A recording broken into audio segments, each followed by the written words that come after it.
السلام علیکم ورحمۃ اللہ وبرکاتہ۔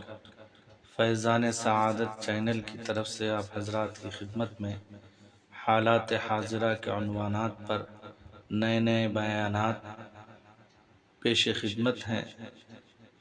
لائک کریں، سبسکرائب کریں اور آگے شیئر کریں۔ جزاکم اللہ خیرا، احسن الجزاء فی الدارین۔ السلام علیکم ورحمۃ اللہ وبرکاتہ۔ وبارك وسلم اللهم صل على سيدنا وشفيعنا ومولانا محمد وعلى آل سيدنا وشفيعنا ومولانا محمد وبارك وسلم۔ بزرگان محترم، عزیزان ملت، اللہ جل جلالہ وعم نوالہ نے اس دنیا کو ساری انسانیت کے لیے دار الامتحان بنایا۔ مطلب امتحان کی جگہ ہے، آزمائش کی جگہ ہے، ایگزام کی جگہ ہے۔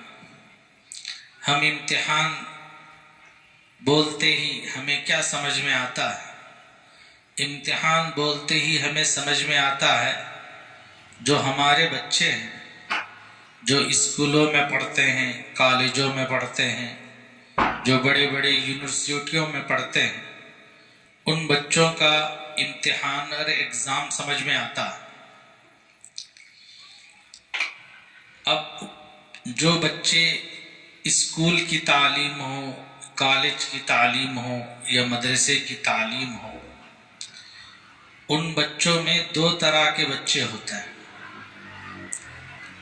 جو اسٹوڈنٹ ہوتے ہیں وہ کتنی طرح کے ہوتے ہیں؟ دو طرح کے ہوتے ہیں۔ ایک وہ بچے ہوتے ہیں جو سال میں جب اسکول میں داخلہ لیتے ہوں یا کالج میں داخلہ لیتے ہوں یا مدرسے میں داخلہ لیتے ہوں، تب سے لے کر سال کے اخیر تک وہ اپنے آپ کو پڑھائی میں، تعلیم میں مشغول رکھتے ہیں، وقت کو برباد نہیں کرتے، وقت کو ضائع نہیں کرتے، مکمل پڑھائی میں لگے رہتے ہیں۔ یہ ایک قسم کے ہیں، ایک طرح کے بچے۔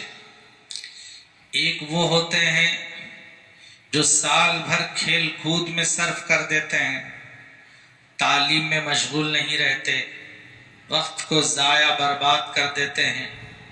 جب عین وقت میں ایگزام کی تاریخ آ جاتی ہے تو اس وقت میں امتحان کی تیاری شروع کرتے ہیں، ایگزام کی تیاری شروع کرتے ہیں۔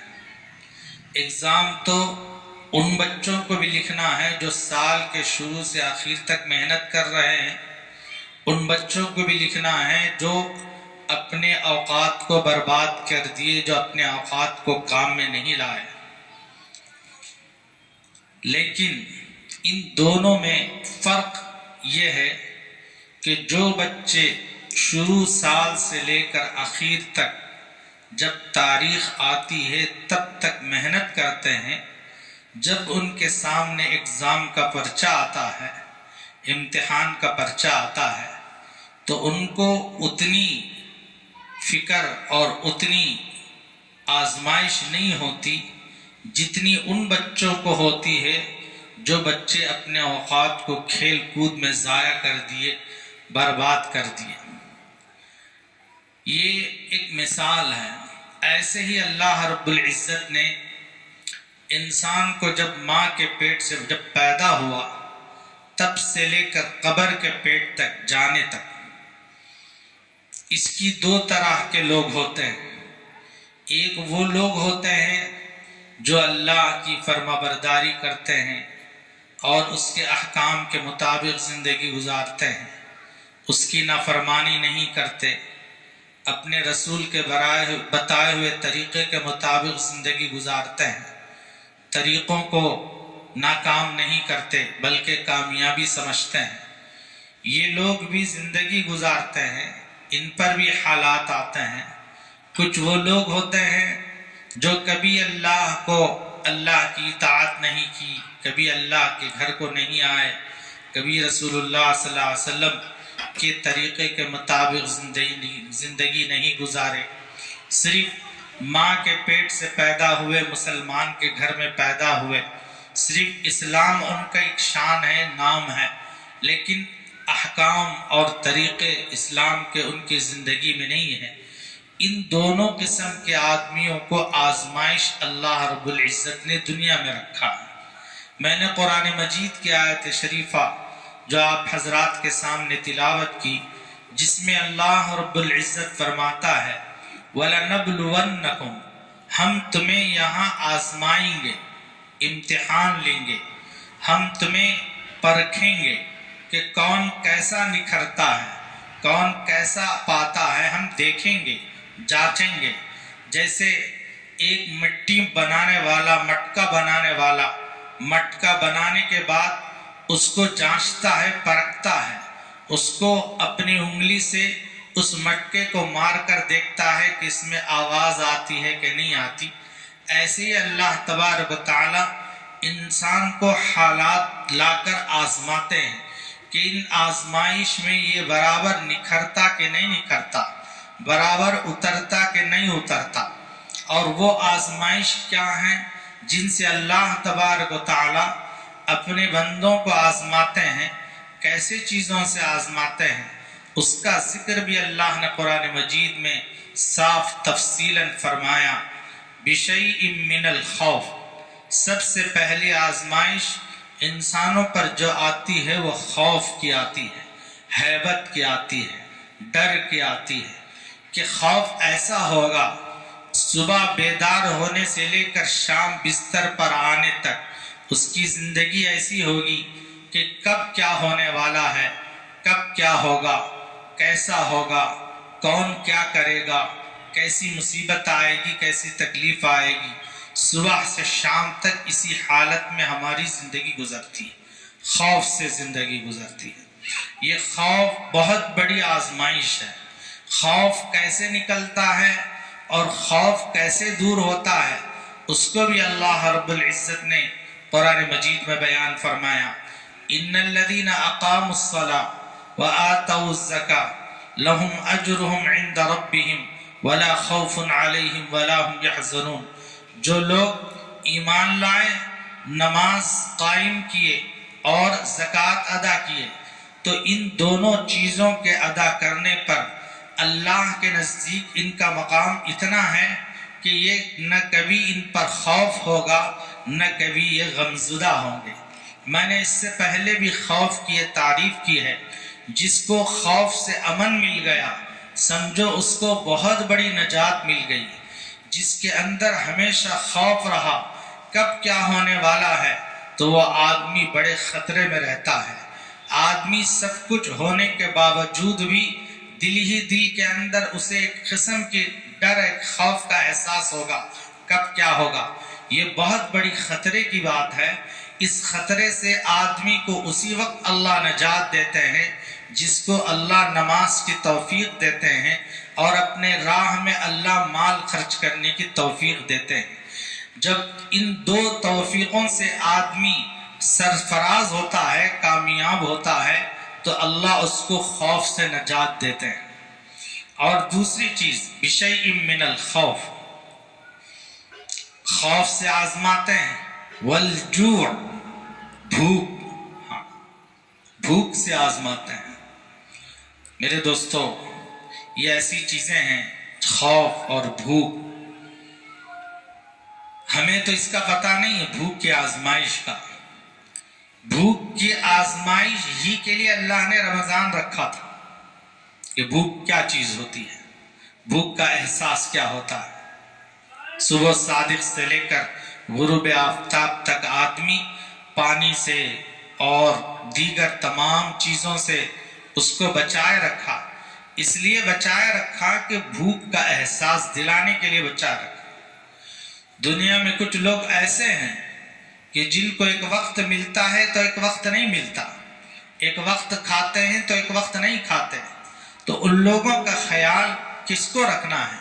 جن کو اللہ نے مال عطا فرمایا، سرمایہ عطا فرمایا، خوب دولت عطا فرمائی، وہ یہ صرف یہ سمجھتے ہیں کہ میری اپنی محنت کی کمائی ہے، یہ میرا اپنا سرمایہ ہے۔ یقیناً تمہارا ہی سرمایہ ہے، لیکن اس میں اللہ رب العزت نے انسانیت کا درد رکھنے کے لیے، انسانیت کو بانٹنے کے لیے، انسانیت کا سبق سکھانے کے لیے، ایک دوسرے سے ہمدردی اور محبت پیدا کرنے کے لیے اللہ نے یہ قانون بنایا کہ اپنے مال میں سے کچھ حصہ اپنے جو غریب بھائی ہوتے ہیں، جو ایک وقت کھاتے ہیں تو دوسرے وقت نہیں کھاتے، جب ایک وقت ان کو ملتا ہے تو دوسرے وقت نہیں ملتا، تو وہ بھی تمہاری طرح ہر وقت کھائیں، ہر وقت اللہ کا شکر ادا کریں، اس وجہ سے اس میں سے تم تھوڑا نکال کر ان کو دو۔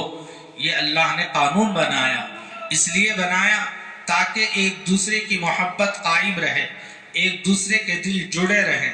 اس لیے کہ جب مال دیتے ہیں تو محبت پیدا ہوتی ہے، آدمی مال جمع کر کے رکھتا ہے تو آدمی پر ایک قسم کا پردہ نشے کا، مال کا ایسا چھا جاتا ہے جس کی وجہ سے وہ اپنے سامنے والے کو کبھی محبت کی نگاہ سے نہیں دیکھتا، اپنی اس مال کے نشے میں، اپنی اس مال کے غرور میں سامنے والے کو حقیر نگاہوں سے دیکھتا ہے اور ایک عجیب قسم کی نگاہوں سے دیکھتا ہے۔ اس سے بچانے کے لیے، اس سے حفاظت کرنے کے لیے اللہ نے اپنے شریعت میں، اپنے دین میں یہ قانون بنایا کہ تمہارے دل کے اندر یہ کیفیت نہیں پیدا ہونا چاہیے، تم ایک دوسرے کی ہمدردی کرو، ایک دوسرے کی خیر خواہی کرو، ایسے بنو جیسے آسمان ہے، آسمان پانی برساتا ہے خود پیتا نہیں، درخت پھل دیتا ہے خود کھاتا نہیں، سمندر پانی کو اپنے اندر رکھتا ہے خود پیتا نہیں، ایسے انسان کو بننا چاہیے۔ یہ اللہ رب العزت نے ان چیزوں کو بتا کر ہمیں ایک سبق دیا، ہمیں ایک درس دیا، ہمیں ایک تعلیم بتائی، ہمیں ایک رہنمائی بتائی۔ جو انسان ان سے سبق لیتا ہے وہ کامیاب ہوتا ہے، جو انسان ان چیزوں سے سبق نہیں لیتا ہے وہ کبھی کامیاب نہیں ہوتا۔ میرے دوستوں، والجوع، بھوک سے اللہ آزماتے ہیں، وَنَقْسِم مِّنَ الْأَمْوَالِ، مال کو کمی کر کے بھی اللہ آزماتے ہیں۔ آدمی کی سوچ یہ ہوتی ہے کہ ہمیشہ میرا مال کیا ہوتا رہے، بڑھتا رہے، آج 100 ہے 200 ہو جائے، 200 کی جگہ 300 ہو جائے، 1000 کی جگہ 2000 ہو جائے، 2000 کی جگہ لاکھ ہو جائے، اسی کی فکر میں رہتا ہے۔ لیکن مال ایسی چیز نہیں کہ ہمیشہ بڑھتا رہے، مال ایسی چیز ہے کہ یہ اونچ نیچ ہوتا رہتا ہے۔ یہ انسان کے ساتھ اللہ نے مقدر کا ایک ایسا ضابطہ رکھا ہے کہ اس میں کمی بیشی ہوتی رہتی ہے، اور کبھی کبھی ایسی کمی ہوتی ہے کہ ایک دم نقصان ہو جاتا ہے، ایسا نقصان ہوتا ہے کہ تصور میں بھی نہیں ہے، سوچ بھی نہیں سکتا کہ یہ کیسے ہو گیا۔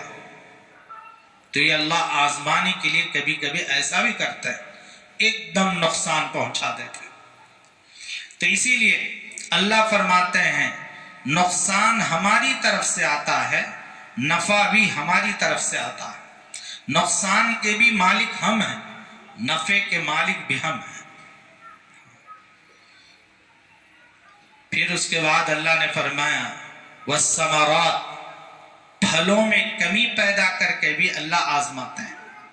صرف پھل سے مراد صرف فروٹس نہیں ہے، جتنے زمین سے پیدا ہونے والی اناج ہے ان میں کمی پیدا ہو جاتی ہے۔ آج دیکھو، ایک وقت ایسا تھا چیز کی کوئی قیمت نہیں تھی۔ ہم جب بچے تھے تو اس وقت میں کیا تھا، 1 روپے کی بہت بڑی قدر تھی، 1 روپے کی بہت بڑی قدر، 100 روپے کی بہت بڑی قدر۔ ہم سے جو بڑے لوگ ہیں ان سے پوچھو، 100 روپے میں 1 تولہ سونا آ جاتا تھا، 100 روپے، آج 70-80 ہزار میں بھی نہیں آتا۔ تو چیز کی کوئی قیمت نہیں تھی، پیسے کی قیمت تھی۔ آج دور ایسا ہے پیسے کی کوئی قیمت نہیں ہے، چیز کی قیمت ہے، چیز ملنا مشکل ہے۔ اچھا پیسہ خرچ کر کے بھی آدمی اچھی چیز خرید نہیں سکتا۔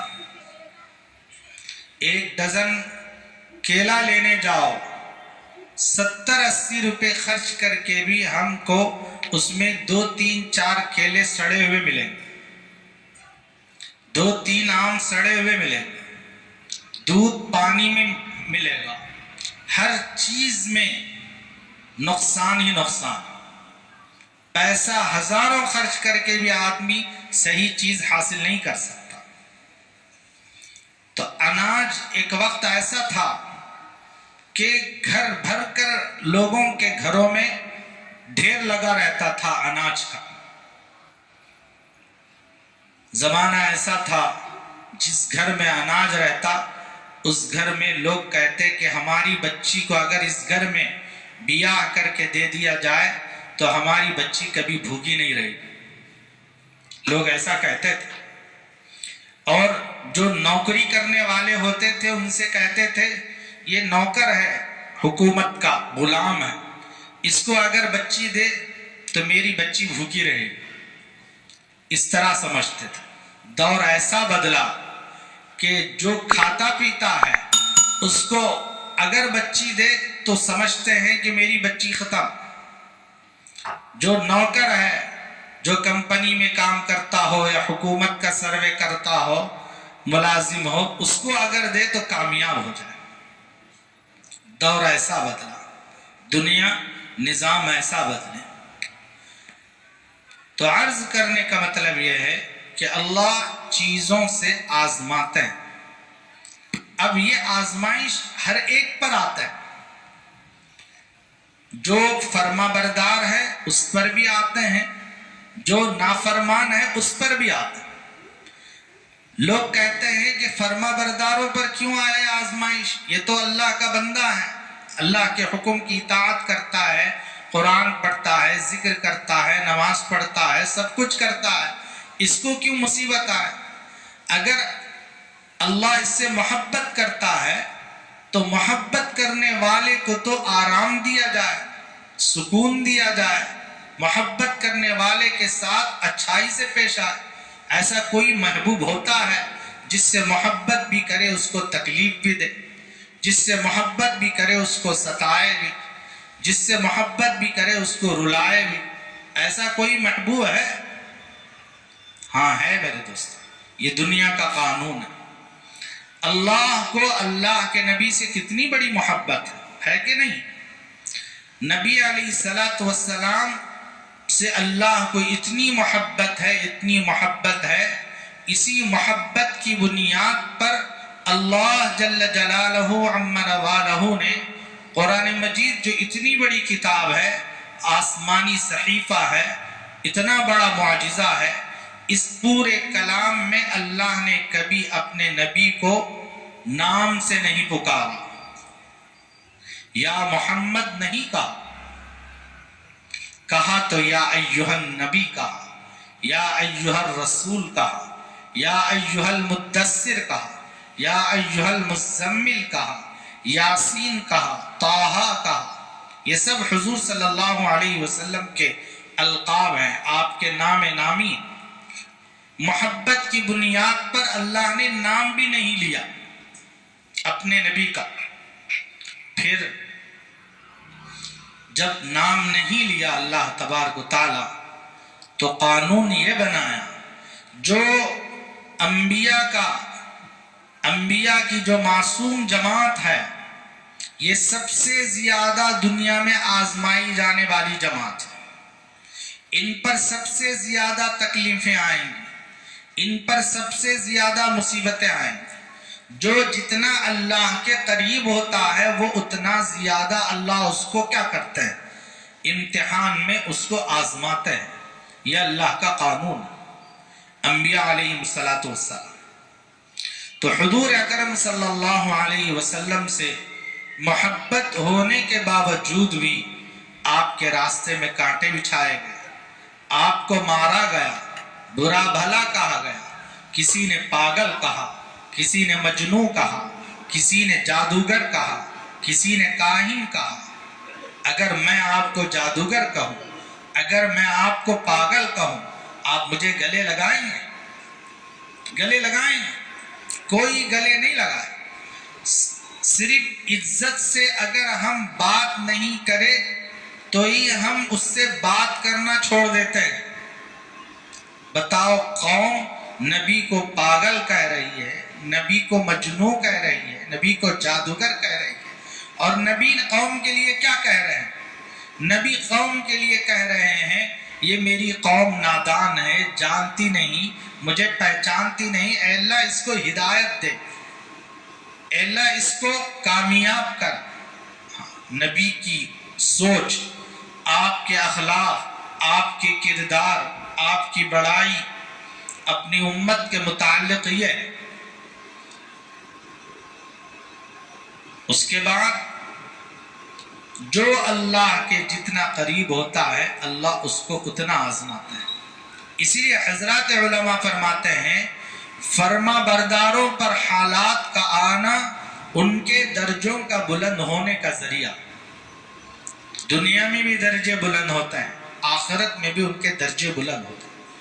اللہ رب العزت ہر ایک کے لیے ایک درجہ رکھا، ہر انسان کے۔ دنیا ہی میں دیکھو، ہر انسان ایک ہی کام نہیں کرتا، ہر انسان اپنے اعتبار سے، روزی کے اعتبار سے اپنے الگ الگ کام، اس کے الگ الگ کام۔ ہر ایک ایسا نہیں کہ کسی کی تنخواہ اسی کے برابر ہو، ایسا کسی کی نہیں ہو سکتا۔ اونچ و نیچ تھوڑا بہت ضرور ہوتی۔ تو جب دنیا ہی میں اونچ و نیچ درجے ہیں تو کیا دین میں درجے نہیں ہیں؟ کیا اللہ کے یہاں مقام نہیں ہے؟ کیا جنت کے درجات نہیں ہیں؟ کیا ثواب کے درجات نہیں ہیں؟ ضرور درجے اللہ نے رکھا۔ فرمایا پروردگار کہتا ہے یرفع اللہ الذین آمنوا منکم درجات، جو اللہ پر ایمان لاتے ہیں اللہ ان کے درجوں کو بلند کرتے ہیں۔ درجات منہ ومغفرۃ ورحمہ ولکل درجات مما عملوا، قرآن میں کئی جگہ اللہ نے درجوں کا ذکر کیا۔ جو جیسے عمل کرتے ہیں ہر ایک کے الگ الگ درجے۔ تو میں یہ عرض کر رہا تھا ہر ایک کا ایک درجہ، اب اس درجے کو پہنچنا اگر ہے تو اللہ رب العزت اس مقام تک لانے کے لیے اس کو کچھ حالات پیش کرتا ہے۔ اب ان حالات میں وہ نکھرتا ہے، ان حالات میں وہ بن جاتا ہے، تو جو درجہ اللہ اس کے لیے متعین کیا ہے اس درجے کو اللہ پہنچا دیتا ہے۔ ایک مثال کے ذریعے سے میں بتاتا ہوں، مومن کی اور اللہ کے نزدیک مشرک کا الگ الگ مقام۔ دنیا میں اس کے لیے مقدر کی چیز ہے، مشرک کے لیے بھی مقدر ہے، لیکن مشرک کے لیے دنیا جنت ہے۔ اس کے بعد جب آنکھ بند ہو جاتی ہے اس کو کوئی بدلہ ملنے والا نہیں، کوئی بدلہ نہیں۔ اب سارے بدلے، وہ اچھا کرے برا کرے، ظلم کرے یا ظلم نہ کرے، اخلاق سے پیش آئے یا اخلاق سے پیش نہ آئے، سارے چیزوں کا حساب اللہ رب العزت مشرک کے لیے دنیا ہی میں رکھا، آخرت میں کوئی حصہ نہیں۔ وَفَمَا لَهُ مِنَ الْآخِرَةِ مِن نَصِيبٍ، آخرت میں اس کے لیے کوئی حصہ نہیں۔ حضرت حکیم الامت اشرف علی تھانوی رحمۃ اللہ علیہ نے مثال دے کر بتایا، ایک مومن کا انتقال کا وقت قریب ہے، ایک مشرک کے انتقال کا بھی وقت قریب ہے۔ دونوں کو ایک چیز کی خواہش پیدا ہوئی، مومن کو خواہش پیدا ہوئی کہ جس کمرے میں وہ لیٹا ہوا ہے اس کے سامنے ایک الماری ہے، اس میں زیتون رکھا ہوا ہے، اس زیتون کے پھل کو یا کسی اور پھل کو کھانے کی اسے خواہش پیدا۔ اللہ نے دونوں کے پاس ایک فرشتے کو بھیجا، اور مشرک کو بھی اپنے موت کے وقت ایک چیز کی خواہش پیدا ہوئی، خواہش یہ پیدا ہوئی مچھلی کھانے کی خواہش پیدا ہوئی۔ تو اللہ نے فرشتے سے کہا تو مومن کے پاس جا کر جو الماری میں رکھا ہوا زیتون کا پھل ہے یا کوئی اور پھل ہے اس کو وہاں سے نیچے گرا دے تاکہ وہ پھل کھا نہ سکے، وہ پھل کھا نہ سکے۔ اور اس مشرک کے پاس اللہ نے ایک فرشتے کو بھیجا، اس کو یہ حکم دیا، اس کی خواہش ہے کہ یہ مچھلی کھانا چاہتا ہے، فلاں دریا کی مچھلی، اس کو دریا سے مچھلی نکال کر اس کے پاس پیش کر دو اور اس کو کھلاؤ۔ فرشتے جاتے ہوئے آپس میں دونوں کی ملاقات ہوئی، انہوں نے کہا مجھے یہ حکم ملا ہے، مجھے یہ حکم ملا۔ دونوں حکم کو پورا کیے، لیکن جو مومن کے پاس جانے والا فرشتہ تھا اسے تھوڑا سا خدشہ ہوا کہ یہ اللہ کا فرما بردار ہے، دنیا سے رخصت ہو رہا ہے ایمان کی حالت میں اور اسلام کی حالت میں، اللہ کی اطاعت و فرما برداری میں رخصت ہو رہا ہے، لیکن اللہ رب العزت کی یہ کیا حکمت ہے، یہ کیا مصلحت ہے کہ اللہ اس کی فرمائش اور اس کی آرزو، اس کی خواہش کو پورا نہیں کرتے بلکہ ضائع کرنے کا حکم، برباد کرنے کا حکم دیتے ہیں۔ جبکہ یہ مشرک ہے، زندگی بھر اللہ کی نافرمانی کیا، شرک کیا، پوجا کیا اور اللہ کو برا بھلا کہا، یہ ساری چیزیں انجام دی، لیکن اس کی خواہش کو پورا کرنے کا حکم دیا۔ دونوں بارگاہ میں پہنچتے ہیں، درخواست کرتے ہیں کہ رب یہ کیا نوعیت ہے، اس میں کیا حکمت ہے؟ تو اس وقت میں اللہ فرماتا ہے کہ مومن، ہم نے اس کی خواہش کو، اس کی اور ضرورت کو اس لیے پورا نہیں کیا کہ یہ دنیا سے آنے کے بعد جب ہمارے پاس آئے گا تو اس کا ایک مقام ہے، اس مقام کو ہمیں دینا چاہتا ہے۔ وہ مقام اسی وقت ملے گا جب دنیا میں اس کی خواہش پوری نہیں ہوگی، اس کی ضرورت پوری نہیں ہوگی۔ اب یہ مشرک ہے، اب اس کو اگر میں اس کی خواہش، اس کی ضرورت اگر پوری نہیں کروں گا تو مجھے آخرت میں اس کی ضرورت کا بدلہ دینا پڑے گا، لیکن میں نے ایک طے کر رکھا ہے، میرا یہ دستور ہے، میرا یہ قانون ہے، مشرکوں کے لیے آخرت میں کسی قسم کا کوئی حصہ نہیں ہے، اس لیے اس کی ساری خواہش، ساری ضرورت ہم نے دنیا ہی میں پوری کر دی تاکہ آخرت میں جب ہمارے پاس آئے تو اس کا کوئی حصہ، کوئی اس کی ذمہ داری میرے اوپر نہ رہے۔ تو یہ ہے میرے دوستو، تو حالات ایمان والوں پر بھی آتے ہیں، حالات غیر ایمان والوں پر بھی آتے ہیں، اور گنہگاروں پر بھی آتے ہیں، نافرمانوں پر بھی آتے ہیں، لیکن ہر ایک کے الگ الگ درجات ہیں، ہر ایک کی الگ الگ حیثیت ہے۔ حضرات علماء فرماتے ہیں جس بندے کو حالات آنے پر، مصیبت آنے پر، مال کے نقصان ہونے پر، اولاد کے نقصان ہونے پر، جان کے نقصان ہونے پر، بیماری کے آنے پر، ان تمام حالات میں اگر وہ بے صبرہ ہو جاتا ہے، بے صبرہ ہو جاتا ہے، شکوہ شکایت کرتا ہے، مصیبت مجھے ہی کیوں آنی تھی، پریشانی مجھے ہی کیوں آنی تھی، اس قسم کا اپنی زبان پر شکوہ لاتا ہے، اور یہ بندہ حالات کے آنے سے پہلے مسجد کو آیا کرتا تھا، نماز پڑھا کرتا تھا، صدقہ خیرات کرتا تھا، ذکر کرتا تھا، تلاوت کرتا تھا، لوگوں سے ملنساری تھی، والدین کی اطاعت و فرمانبرداری کرتا تھا، سب کچھ نیک کام انجام دیتا تھا، لیکن جب اس کے اوپر مصیبت آ گئی، اب مسجد کو چھوڑ دیا، نماز کو چھوڑ دیا، ذکر کو چھوڑ دیا، تلاوت کو چھوڑ دیا، اب وہ در در پھر رہا ہے اور زبان پر اللہ کے بارے میں شکوہ کر رہا ہے، تو اللہ فرماتا ہے یہ حال اس کے لیے عذاب بنتا ہے، یہ حال اس کے لیے کیا بنتا ہے؟ عذاب بنتا ہے۔ ایک بندہ وہ ہے حالات آنے کے بعد اللہ کی اطاعت و فرمانبرداری کرتا تھا، لیکن اب حالات آنے کے بعد اور زیادہ کر رہا ہے، اور زیادہ نماز پڑھ رہا ہے، اور زیادہ ذکر کر رہا ہے۔ اللہ میں کمزور ہوں، مجھے پتا ہے میری نماز کیسی ہے، مجھے پتا ہے میرا ذکر کیسا ہے، مجھے پتا ہے میرا صدقہ کیسا ہے، مجھے پتا ہے میرے تمام نیک اعمال کیسے ہیں، میں جانتا ہوں لیکن پروردگار تو نے پھر بھی اس پر صبر کیا، میرے ان تمام اعمال کو قبول کرتا رہا۔ اب یہ حالات آئے تو یہ حالات بھی میرے بہتری کے لیے آئے، میری اچھائی کے لیے آئے، میرے خیر کے لیے، میری بھلائی کے لیے آئے۔ میں تجھ سے کیسے اپنا در چھوڑ سکتا ہوں؟ میں تو اور بھی زیادہ قریب ہونا۔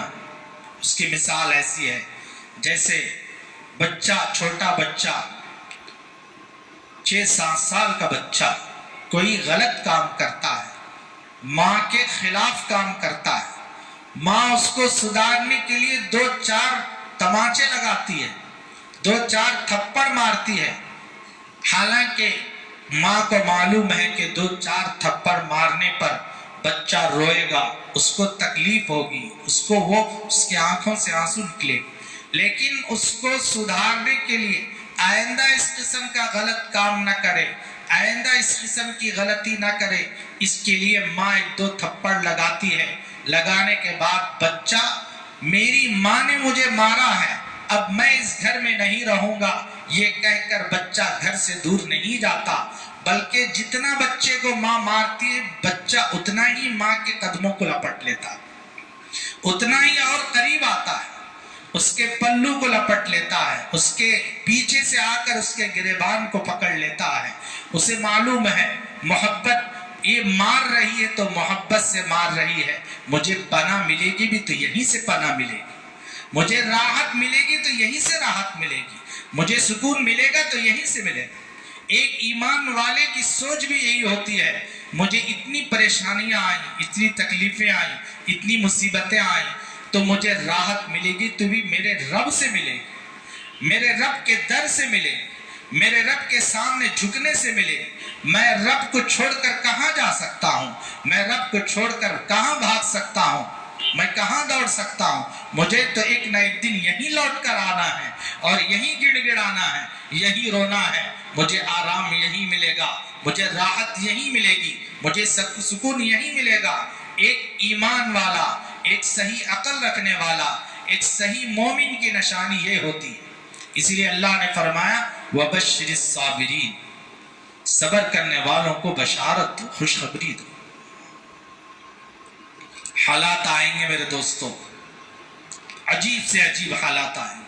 اب تو حال ایسا آئے گا، ایمان اور ایمان نہ ہونے کا حال آئے گا۔ اب ایمان کو جانچا جائے، مال کا خطرہ نہیں ہے، جان کا خطرہ نہیں ہے، اب حال ایمان کے خطرے کا۔ ایسا بڑا فتنہ آنے والا ہے، جو ہو بھی رہا ہے۔ اس کی مثال میں آپ کو بتاؤں، اگر میں اپنے آپ کو ایک فتنہ ظاہر ہوا، فلاں کہتا ہے کہ میں مہدی ہوں، میں نبی ہوں، میں عیسیٰ ہوں، میں فلاں، لوگ کہتے ہی اس کے پیچھے چلے جا رہے ہیں، عقل نہیں، دماغ نہیں۔ اگر خدا نخواستہ میں یہ کہوں کہ میں ڈاکٹر ہوں، آپ لوگ مانیں گے؟ کیوں نہیں مانیں؟ ایک آدمی نبی کا دعویٰ کر دیا تو مان لیے، کیا عقل نہیں تھی نبی؟ اب اس کے بعد کوئی نبی آنے والے نہیں ہیں، بار بار سنتے ہیں، مہدی آنے والے نہیں ہیں، اب نہیں، اس کی علامتیں ہیں، ہم مان لیے۔ لیکن میں جبکہ نمازیں پڑھتا ہوں، سب کچھ کرتا ہوں، آپ لوگ سب جانتے ہیں، میں اپنے آپ کو ڈاکٹر کہوں، میں اپنے آپ کو کلیکٹر کہوں، میں اپنے آپ کو انجینئر کہوں، تو کوئی تسلیم کرنے کے لیے تیار نہیں۔ دنیا کی چیزیں ہیں تو تسلیم کرنے کے لیے تیار نہیں ہے، جب دین کا مسئلہ آتا ہے تو آسانی سے قبول کر لیتے ہیں۔ یہ کہاں کا انصاف ہے یا کہاں کی دین؟ یہی اسی لیے فرمایا گیا کہ اسلام کی آزمائش ہے، ایمان کی آزمائش ہے۔ لوگ تھوڑا بہت میٹھی باتیں بتا دیے تو بس اس کی طرف دوڑنے لگے، اس کی طرف بھاگنے لگے۔ اس لیے اپنے ایمان کی حفاظت کرو۔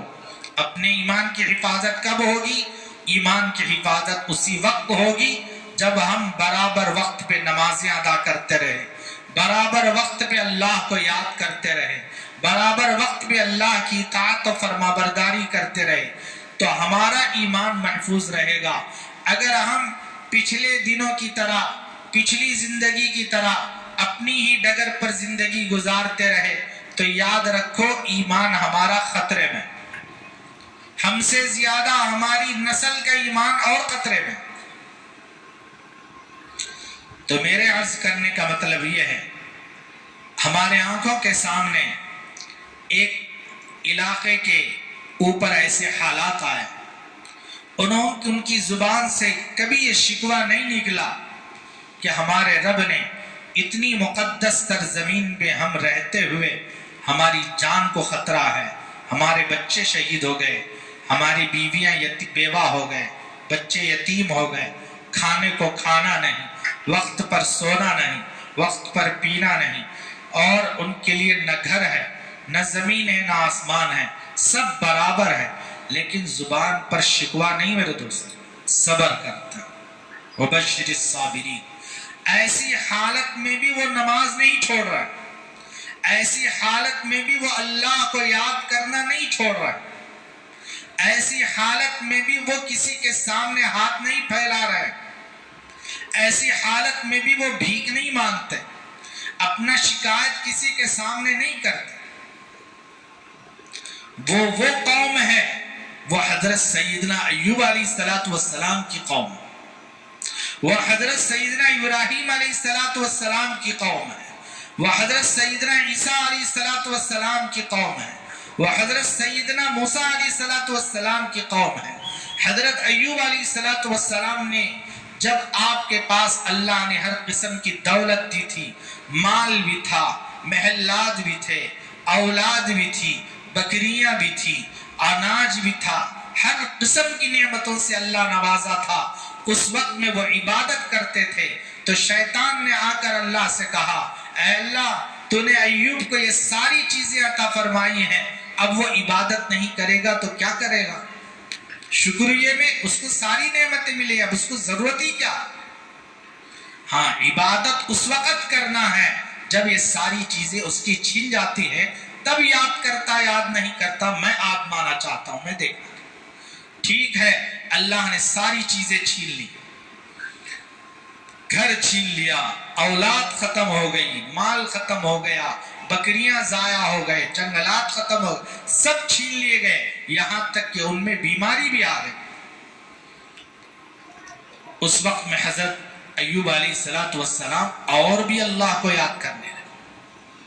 پوچھا کسی نے آ کر نبی سے، اے نبی آپ اللہ سے دعا کر سکتے ہیں؟ آپ کی دعا تو قبول ہوتی ہے، نبی کی دعا رد نہیں ہوتی، آپ ہاتھ اٹھا کر دعا کر دو، ساری نعمتیں پھر دوبارہ لوٹ کر آ جائیں گی، بیماری بھی ختم ہو جائے، پھر کیوں اس طرح آپ تکلیف میں ہیں؟ تو اس وقت میں حضرت ایوب علیہ السلام نے کہا، جس رب نے مجھے 70-80 برس تک نعمتوں میں رکھا، کبھی تکلیف نہیں دی، کبھی مصیبت نہیں دی، آج تھوڑے دن کیا میرے ہاتھ سے چیزیں نکل گئے، میں 70-80 برس کی نعمتوں کو بھول جاؤں؟ 70-80 برس کی نعمتوں کو ایسے ہی ختم کر دوں، ایک سانس میں، ایک بات میں ختم کر دوں؟ یہ مجھ سے نہیں ہو سکتا۔